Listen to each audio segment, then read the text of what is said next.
Terima kasih pemirsa TV Tabalong yang budiman, kembali lagi dalam acara Majelis Fikih. Nah, sebelum kita melanjutkan pembahasan, ada baiknya kita dengar dulu nih lah semangat dari teman-teman STIT ya. Majelis Fikih, wadahnya belajar hukum agama. Nah, pada segmen kali ini kita ingin mempersilahkan ya teman-teman untuk bertanya kepada Ustaz Nasrullah apa saja nih yang kalian ingin tanyakan di luar tema kita pada hari ini ataupun pada tema kita hari ini ya. Oke, baik. Apakah ada yang ingin ditanyakan? Ya, silahkan.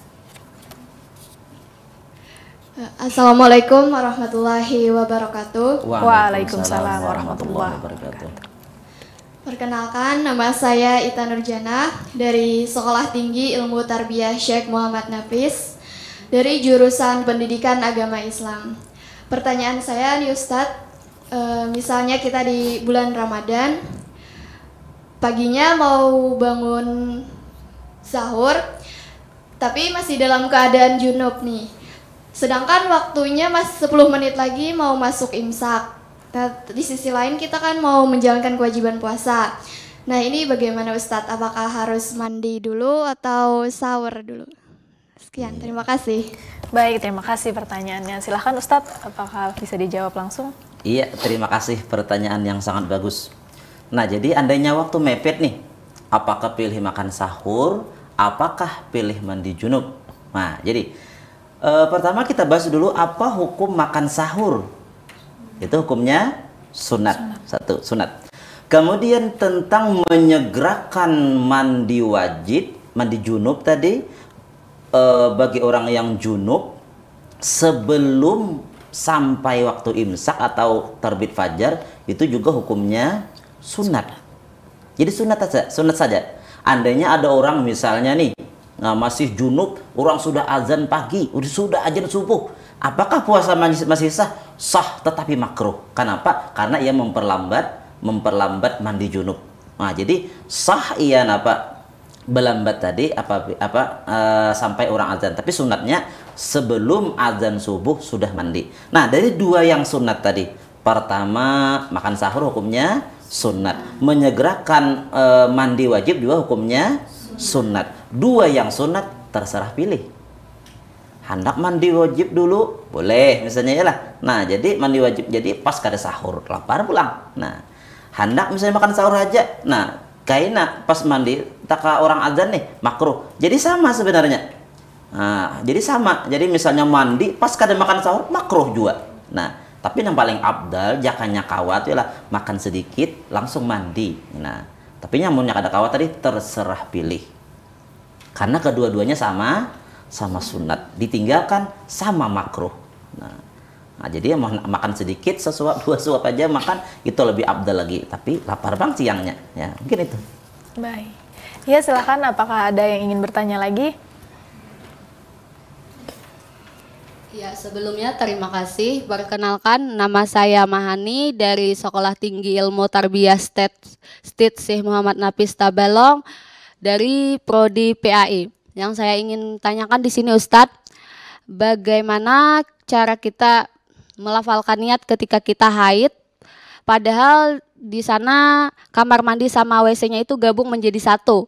Apakah niatnya itu boleh di dalam atau di luar saja? Yang langkah baiknya bagaimana? Sekian, terima kasih Ustadz. Iya. Terima kasih pertanyaannya. Silakan Ustadz. Ya. Nah, jadi masalah mandi wajib tadi. Kan memang apalagi di hotel-hotel banyak kamar mandi yang gabung dengan WC. Nah, jadi dari segi mandi wajibnya sebenarnya sah di kamar mandi yang ada WC atau dalam WC pun sebenarnya sah. Larangan sebenarnya di kamar mandi di WC itu kita jangan baca Quran, jangan bepander, itu yang dilarang ya lah.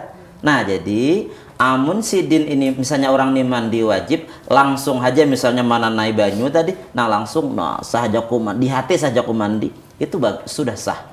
Tapi tadi yang ditanyakan artinya melafalkan itu yang paling baik. Nah, jadi kalau melafalkan nawaitunya, ayolah di luar kamar mandi atau di WC tadi berniat dulu, berlafalnya tadi nawaitul husla lirab'il hadasil akbari an jami'il badani fardhan alayya lillahi ta'ala. Kemudian masuk ke kamar mandi yang ada WC tadi, ambil banyunya langsung aja saat air pertama menyentuh batang tubuh, di situ meletakkan niat sahajaku mandi untuk menghilangkan hadas besar seluruh tubuh pada atasku karena Allah Ta'ala, lalu ratakanlah ke seluruh tubuh, sahlah mandinya tadi.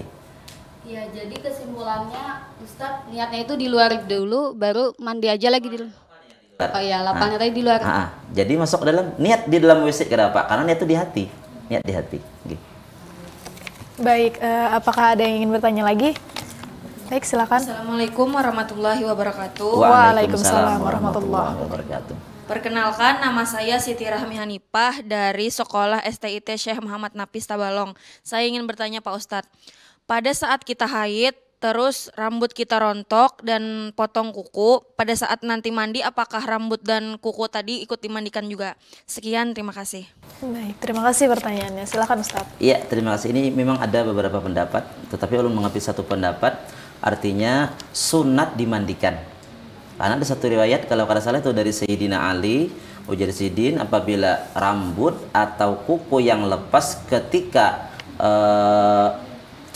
ketika haid, nah itu Jasidin sunat dimandi. Kalau kada dimandikan, ia nanti di hari kiamat datang dalam keadaan junub. Ada menurut Sayyidina Ali kalau kada khilaf itu. Nah, jadi yang terbaik tadi napa? Bila sedang haid, ada rambut yang rontok, kumpulkan. Ada kuku nang ditatak, ayo kumpulkan. Ketika kayaknya kita mandi wajib, mandiinya ini juga. Artinya saja aku memandi bagian dari tubuhku ya dari hadas besar. Itu yang terbaik. Terima kasih. Iya. Ya, silahkan. Apakah ada yang ingin bertanya lagi? Perkenalkan, nama saya Aditya Firdani Ramadan dari STIT Syekh Muhammad Nafis Tabalong, Prodi Pendidikan Agama Islam. Nah, saya mau bertanya kepada Ustadz, pada saat kita ingin mandi junub, pertama kali kita itu sekedar membasahkan badan. Setelah itu ujar orang sekadar belapai banyu. Nah, setelah itu kita berniat. Setelah berniat itu baru kita membersihkan tubuh secara menyeluruh dengan menggosok sela-sela di tubuh kita. Itu apakah diperbolehkan, Ustadz? Terima kasih. Ya. Baik, terima kasih pertanyaannya. Silakan Ustadz. Iya. Nah, jadi basuh dulu awak tadi, kasusnya tadi, kemudian berniat. Nah, setelah berniat lalu dibasuh kembali. Boleh. Nah, pokoknya boleh karena ya dihitung mandi wajib ini setelah tadi berniat. Tapi setelah berniat tadi mengubuyakan pulang basah meratakan itu boleh. Nang kada boleh tadi seperti penjelasan kita, dikubui dahulu, pampihan mengubui kepala aja. Betul kada lagi, ini kada sah karena cuma kepala aja. Kada hitung mandi wajib itu setelah niat. Tadi boleh karena sudah berniat diratakan lagi, boleh.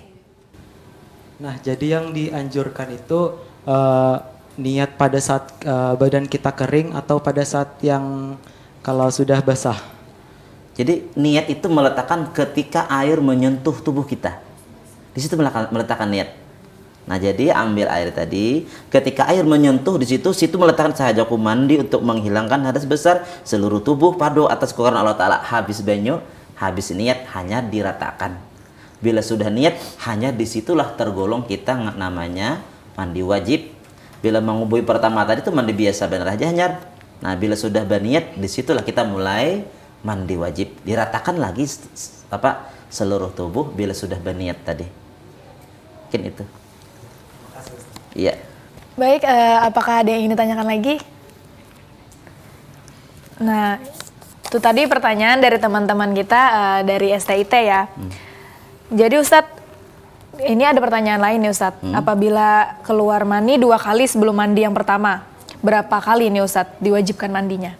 Nah, jadi apabila ada sebab-sebab yang membuat keluar mandi wajib tadi digabung 2 misalnya. Jadi di sini ada dalam kitab At-Taqriratus Sadidah ujar Sidin, yaitu iza jertama alaihi ghuslani wajibani pa'aksaru. Nah, pa'aksaru kaljimai wal khurujil maniyyi fahal takfi anhu maniyatun wahidah. Di sini ada orang bertanya Sidin, apabila terkumpul atasnya 2 mandi wajib atau lebih. Nah, seperti orang yang jima kemudian keluar mani pulang. Atau misalnya lagi orang nang orang yang mati, orang yang junub lalu mati, kan kalau dua aja nih. Atau orang yang haid kemudian keluar mani, kan ada dua sebab atau lebih. Ujar Sidin, na'am takfi niyatun wahidatun lahuma. Nah, ujar Sidin cukup saja niat yang satu. Bahkan ini pernah kejadian ini. Ada orang nelpon, kebetulan ini pemandian mayit. Nah, jadi ujar Sidin, ini kayak apa orang kampung kami ini tengah malam meninggal. Kenapa? Nah, jadi masalah ini ketika kami hendak memandii, ujar nang bini berucap, anu arwah nih aja, belum mandi lagi bakas malam tadi. Artinya mbah uyuh-uyuh naik gunung rupanya malamnya, mati keuyuhannya lah. Nah, jadi apakah ini mandinya 2 kali mandi junub baru mandi mayit? Cukup 1 kali saja. Jadi mandi mayit tadi mencakup. Nah, jadi bila ada 2 atau 3 atau lebih sebab-sebab yang menyebabkan mandi wajib, maka mandi 1 kali pun cukuplah memadai. Jadi cukup 1 kali aja cukup ya Ustadz 1 kali ya? aja. Nah, terus ada pertanyaan lain lagi nih Ustadz. Silahkan. Apabila ada 2 kewajiban mandi yang bersamaan, apakah cukup mandi 1 kali saja nih Ustadz? Iya tadi. Jadi 2 kali nang bersamaan tadi ya tadi 1 kali mandi cukup. Walaupun penyebabnya berbagai macam ya Ustadz ya? Iya, meskipun berbeda. Terus apakah mandi wajib bersamaan dengan mandi sunat itu diperbolehkan atau niat mandi wajib dan mandi wajib saja nih Ustadz? Kalaunya yang sunat beda lagi. Nah, misalnya kebetulan Sidin ini junub, kebetulan hari Jumat tadi nak ke masjid. Nah, ini harus 2 niatnya. Jadi niat mandi wajib dan niat mandi sunat Jumat itu harus 2. Begitu ya Ustadz? Ya, baik Ustadz, kita ingin mendengarkan nih apa saja penjelasan intisari dan kesimpulan kita pada tema kita pada hari ini. Silakan Ustadz. Iya, dari awal tadi kita sudah membahas tentang mandi. Nah, kemudian tentang apa penyebab mandi wajib, tentang rukun mandi, sunat-sunat mandi, dan permasalahan tentang mandi. Nah, jadi yang namanya mandi wajib ini wajiblah kita belajar. Karena bersih dari hadas besar dengan mandi wajib ini hukumnya wajib. Dan ini termasuk daripada syarat sah sembahyang. Nah, jadi masalah mandi wajib ini sudah dibahas oleh para ulama, artinya dari Imam Syafi'i dan terus imam-imam yang lain yang mereka itu memfaham dari Al-Quran dan hadis, intisari dari Al-Quran dan hadis itu ada yang namanya mandi wajib seperti tadilah. Nah, jadi fikih ini intisari daripada Al-Quran dan hadis. Meskipun kita jarang membaca hadis dan Al-Qurannya, tetapi sebenarnya inilah intinya sudah. Nah, kalau kita orang awam untuk membahas Al-Quran dan hadis, kita mungkin kesulitan. Nah, jadi yuk kita umpat imam-imam yang mereka itu memang keilmuan mereka mumpuni masalah ini. Jadi kita ibarat wadah itu nang masaknya aja tinggal ngam makan aja lagi. Nah, sudah mereka nang memasaki, tinggal kita nang nyamannya lagi. Mungkin itu. Baik, terima kasih Ustadz atas penjelasannya pada tema kita hari ini. Dan terima kasih kepada teman-teman Sekolah Tinggi Ilmu Tarbiyah Syekh Muhammad Nafis Tabalong ya atas kehadirannya. Nah, pemirsa TV Tabalong Budiman, ternyata kita telah berada di penghujung acara nih. Jangan lupa saksikan Majelis Fikih setiap hari Jumat pukul 17 waktu Indonesia Tengah hanya di TV Tabalong. Sebelum kita tutup, kita mau dengar lagi nih semangat dari teman-teman STIT ya. Majelis Fikih, wadahnya belajar hukum agama. Baik, terima kasih. Saya Saidatul Rahmah beserta kru yang bertugas pamit undur diri. Akhirul kalam, hadanallahu wa iyyakum ajmain. Wassalamualaikum warahmatullahi wabarakatuh. Waalaikumsalam warahmatullahi wabarakatuh.